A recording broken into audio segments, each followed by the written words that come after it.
नेपालको व्यवस्थापिका अर्थात् तल्लो सदनको विघटन भनेको सिधै जनताबाट चुनिएर आएका र पार्टीले पाएको पपुलर मतका आधारमा आएका दुई प्रकारका 275 सदस्यहरू सबै एकैसाथ आफ्ना सबै उत्तरदायित्वबाट वा पदबाट मुक्त हुनु हो र पुनः चुनाव गरेर ती रिक्त स्थानमा नयाँ सदस्यहरूको पुनर्गठन हुनु हो। अचानक नेपालका प्रधानमन्त्री केपी शर्मा ओलीले आइतबार प्रतिनिधि सभाको विघटन सिफारिस गरे र मध्यावधि चुनाव वैशाख 17 र 27 गतेका दिन तोकिएको पत्र राष्ट्रपति सामु पेश गरे। राष्ट्रपतिबाट त्यसको अनुमोदन भएपछि एकाएक देश तरङ्गित भयो। धारा 76 र त्यसको उपधाराहरूको अनुसार बहुमतको सरकार, मिलिजुली सरकार, अल्पमतको अर्थात् ठूलो दलको सरकार र यो पनि सम्भव नभए जो कोही एक संसदले म बहुमत पूरा गर्न सक्षम छु भनेर सरकार बनाउन सक्छ। एक थरी यसरी बनेको सरकारहरूको विकल्प पूरा गरेर मात्र संसद भङ्ग हुन सक्छ। नेपालको संविधान प्रधानमन्त्रीको संसद भङ्ग गर्ने कुनै अधिकार छैन भनेर संसद विघटनको विरोध गरिरहेका छन् र यसलाई कुप्रतिक्रान्ति प्रतिगमनसम्मको आरोप लगाउन थालेका छन्। अर्को थरी प्रजातन्त्रको गहना हो चुनाव, चाहे बहुमतको होस् वा अल्पमतको सरकार होस्।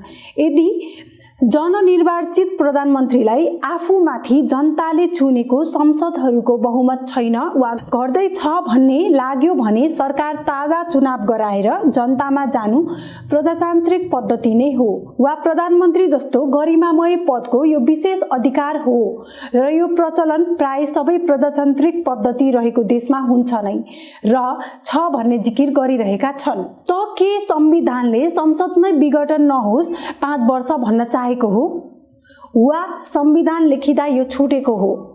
के यो कुनै त्रुटि हो? यदि होइन भने के प्रधानमन्त्री म्यादका बन्दी हुन्? प्रधानमन्त्रीले गरेको यो काम के कु हो? कु बलात्कार हो, जबरजस्ती हो, तर जनतामा जान्छु भन्ने कुरा कु होइन। यो प्रजातान्त्रिक पद्धति नै हो। तर संविधानमा नलेखिएका कुरा लाद्नु संविधान विपरीत हो कि होइन?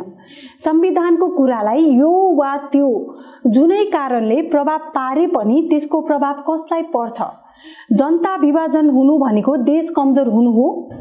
पल्ट संविधानमा नलेखिएको वा लेखिएको महाअभियोग जस्ता धारा के त्यति सस्तो कुरा हो जुन हरेक घटना वा दुर्घटनामा प्रयोग गरियोस्? जति संविधानका धाराहरू पक्ष वा विपक्षले आफ्नो हितका लागि प्रयोग गर्न थाल्छ त्यति संविधान प्रति मान्छेको आस्था खस्किँदै जान्छ। अदालतले जे जस्तो निर्णय गरे तापनि एक तबकाका असन्तुष्टि रहने अभ्यासको खेल राजनैतिक रूपमा नेताले सुरु गराउनु भनेको जनतामा संविधान र अदालत प्रतिको आस्थामा चोट पर्दै जानु हो र यसले राष्ट्रको स्थायित्व र शान्तिमा खलल पार्दै जानु पनि हो भन्ने कहिले बुझ्ने हो हाम्रो नेताहरूले? हुन सक्छ अदालतको संविधानको धारा मात्रै पढेर कुनै नजिर वा अन्तर्राष्ट्रिय प्रचलन वा हाम्रै नजिर वा प्रजातन्त्रको मर्मसम्म पनि नहेरी संसद पुनर्स्थापना गर्न सक्छ वा हुन सक्छ अदालतले विश्वको प्रजातान्त्रिक परम्परा वा हाम्रै 2051 मा बहुमतको गिरिजा सरकारले आफ्नो दलका सदस्यहरूबाट असहयोग पाएपछि गरेको संसद विघटनलाई नजिर मानेर संसद विघटनलाई मान्यता दिन सक्छ वा कतै खिलराज रेग्मीले पल्ट संविधान सभाको म्याद थप्न सकिन्न भनेर समस्यामा देशलाई रुमल्लेर अन्त्यमा उपाय नहुँदा उनै मन्त्री परिषदका अध्यक्ष बनेर दोस्रो संविधान सभाको चुनाव गर्नुपर्ने अवस्था सिर्जना भएको थियो। दलहरू र दलका नायके कसैले कसैप्रति विश्वास नगरेको अवस्थामा के गर्ने र के नेताहरू वर्तमान सरकारलाई चुनाव गर्न दिन्छन् वा यो सरकारले गरेको चुनाव मान्दैनौ भनेर सडक तताउँछन्? यो अवस्थामा हामीसँग उपाय छ खिलराजको प्रयोगको? यही खेतीमा आजको न्यायाधीश लाग्दैनन् भन्ने हामीसँग कुनै बलियो आधार पनि त छैन। तर प्रजातान्त्रिक पद्धतिको बेलायत, अमेरिका, फ्रान्स जस्ता कुनै देशले ठूला संकट आउँदा पनि कहिले अदालत र सेनालाई राजनीतिमा होमेनन् किनकि यो देशको लागि खतरा हुन्छ। सत्ताको स्वाद पाएपछि सेना वा अदालतले पल्ट कु गरेका इतिहास छ विश्वमा। त्यसैले राजनीतिक पार्टीहरूले जस्तो होस् मिलेर सरकार बनाउने र चुनाव गर्नु परेको अवस्थामा राजनैतिक दललाई नै विश्वास गर्नु सबैभन्दा राम्रो उपाय हो। अदालतबाट जुन जे निर्णय आए पनि फेरि के पहिले जस्तै जनतामा अदालत र संविधान प्रति आस्था र विश्वास रहन्छ वा त्यो निरन्तर क्षय हुँदै जाने हो? यो खतरा पनि संविधानलाई जति हामी अदालतमा उभ्याउँछौं त्यति बढ्दै जान्छ। यसले संविधानको जगलाई निर्बल बनाउने खतरा निरन्तर बढ्दै जान्छ। एकातिर संविधानको धारा टेकेर गरिएको त्यो पनि चुनावकै दिन तोक्नुलाई एक प्रजातान्त्रिक पद्धति वा गणतान्त्रिक पद्धतिमा कु देख्नु अतिवाद हो भन्नेहरूको जमात बढ्ने छ भने अर्कोतिर प्रजातान्त्रिक देशमा जनताको हक भनेकै चुनाव हो, चुनाव गहना हो प्रजातन्त्रको भन्नेहरूको जमात बढ्ने भने पक्कै छ। संविधानको व्याख्या वा परिभाषा गर्ने अधिकार मात्र सर्वोच्च अदालतलाई छ, तर जे गरे पनि जस्तो निर्णय आए पनि एक तबका हमेशा असन्तुष्टि रहने हुनाले संविधानलाई अदालतमा उभ्याउनु नै नेताहरूको भूल हुनेछ। इतिहासमा बजारमा चलेको हल्लालाई हेर्ने हो भने झण्डै 2/3 बहुमतको सरकार बनाउने दलको भित्री वा आपसी अविश्वासको कारण, अझ भन्नुपर्दा धैर्यहीन नेताहरूको अस्थिरताका कारण वा अहिले नै खाऊं भरे नै खाऊं भन्ने सत्ता लोलुपताका कारण राष्ट्रपति र प्रधान न्यायाधीशमाथि महाअभियोग, प्रधानमन्त्रीमाथि अविश्वासको प्रस्ताव दर्ता गराउने चलखेल चलेको थियो रे। अर्थात् आफ्नै दलका सहयोगीहरूले एक समूहले प्रधानमन्त्रीमाथि कु गर्दै थिए रे। त के राष्ट्रपति र प्रधान न्यायाधीश माथि महाअभियोग, प्रधानमन्त्रीमाथिको अविश्वासको प्रस्ताव दर्ता गराउने सुइँको पाएर आफूमाथि हुन लागेको कु निस्तेज पारेका हुन् प्रधानमन्त्रीले? वा बजारको हल्ला निराधार हो र प्रधानमन्त्रीले गरेको संवैधानिक कु हो? प्रतिपक्षका काम संक्रमण अवस्थामा राष्ट्रलाई सही दिशामा लैजान प्रेरित गर्नु पनि हो। विपक्षी भन्दैमा हरेक कुराको विरोध गर्नु पनि जायज होइन। देश समस्यामा फसेको बेला उचित निराकरण गर्न सके जनतामा उसको वाहवाही हुने र भविष्यमा उसैलाई जनताको मतमा फाइदा पुग्नेछ। तर गतिलो र बौद्धिक खडेरीमा जाकिएको विपक्षीले हमेशा राजनीति दुनो मात्र सुझ्याउने हाम्रो देशमा परम्परा छ।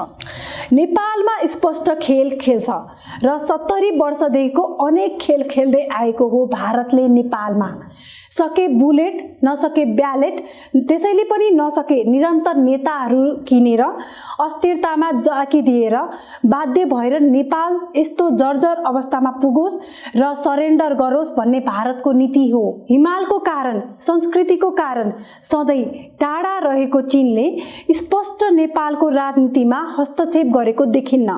तर एक चीन नीति अन्तर्गत तिब्बतको समस्या नेपालबाट नआओस् भन्ने चीनको विशेष चासो छ। अब चीन हिमाल तरेर नेपालमा चहल पहल बढाउँदै पनि छ। चीन नेपालमा भारत र अमेरिकाको प्रभाव नबढोस् भन्ने चाहन्छ। नेपालमा बसेर भारत र अमेरिकाले चीनमाथि नखेलोस् भन्ने पनि चाहन्छ। चीनको सबैभन्दा ठूलो प्रतिस्पर्धी हो अमेरिका। नेपालमा नदेखिने गरेर अमेरिका लगायत पश्चिमी देशहरू पनि चहल पहल गर्दै रहेको कुरा लुकेको छैन। हाम्रो सनातन धर्म, परम्परा र संस्कृति निस्तेज पारेर पश्चिमी सभ्यता र क्रिश्चियन धर्म लाद्न उनीहरू पैसा ओइराइरहेका छन्।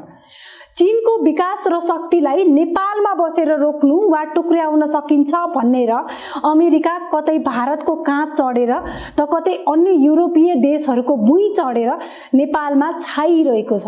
यस अवस्थामा निहित व्यक्तिवादी सोचले व्यक्तिगत स्वार्थका कारण देशलाई विनाशिती भड्खालोमा पार्ने जुनसुकै दलका नेता गद्दार हुन् भनेर मैले भने तपाईँ के भन्नुहुन्छ?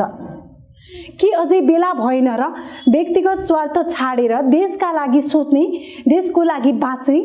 कतिसम्म हामी यी मूर्ख बुढो बुद्धिका नेताहरूको पछि लाग्ने? के खडेरी नै परेको हो युवाको यो देशमा? दलको पछि लागेर दलका बुढोले सिकाएको युवा नेता अब काम छैन। अब जाग्नुपर्छ हामीले, नयाँ पुस्ताले, नयाँ युवाले। त के हुन्छ अब? संसद पुनर्स्थापना कि समयभन्दा 1.5 वर्ष अगाडि मध्यावधि चुनाव? के अदालतले प्रधानमन्त्रीको संसद विघटनको कार्य सही हो भनिदियो भने राजनीतिक दलहरूले यही सरकारलाई चुनाव गर्न दिनेछन्? दिएनन् भने के हुन्छ? कसको बन्छ त सरकार? कसले गर्छ त चुनाव? दलहरू मिल्नै पर्छ, नमिली सरकार बन्दैन। कि फेरि जाने हो अर्को दुर्घटना निम्त्याएर अदालतलाई चुनाव गराइदेऊ भनेर? यदि संसद पुनर्स्थापना गरिदियो अदालतले भने के हुन्छ? नेपाल कम्युनिस्ट पार्टी 174, कांग्रेस 63, सपा, जपा, राप्रपा र अन्य सबैको 38 सिट छ र कांग्रेस 63 को अवस्थामा 2 दलको चुनावसम्म वा बाँकी 2 वर्ष मिलन हुन जरुरी हुन्छ।